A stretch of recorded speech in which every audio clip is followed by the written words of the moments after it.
অনেক সময় আমরা যা ভাবি বা কল্পনা করি সেই রিলেটেড কন্টেন্টই কিছুক্ষণ পর সোশ্যাল মিডিয়ার নিউজ ফিডে চলে আসে। তাহলে সোশ্যাল মিডিয়া অথবা এআই কি আমাদের মাইন্ড রিড করতে পারে? হ্যালো এভরিওয়ান, আমি রমা। আজকে ডেইলি লাইফের খুব কমন একটা ভয় বা আতঙ্ক নিয়ে একটু ডিসকাশন করা যাক।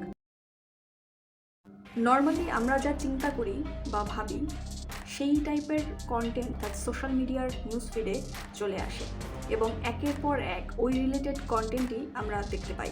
এরকমটা কি হয় যে এআই আমাদের মাইন্ড রিড করতে পারে? কথাটা 100% সত্যি না হলেও দুঃখজনকভাবে 70% সত্যি। সোশ্যাল মিডিয়ার অ্যালগোরিদম মূলত একটু ডিফারেন্টলি কাজ করে।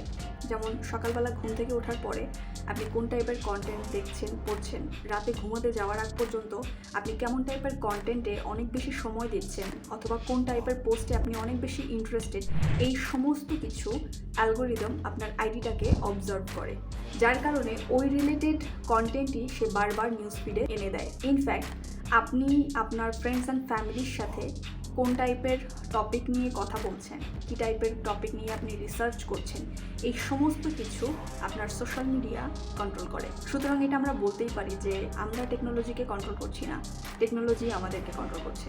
স্বাভাবিকভাবে অ্যালগোরিদমটা এভাবেই কাজ করে। দেখা হবে নেক্সট কোনো ভিডিওতে। ততদিন পর্যন্ত ভালো থাকবেন, সুস্থ থাকবেন এবং অবশ্যই আর কখনো আমার সাথে থাকবেন। Thank you.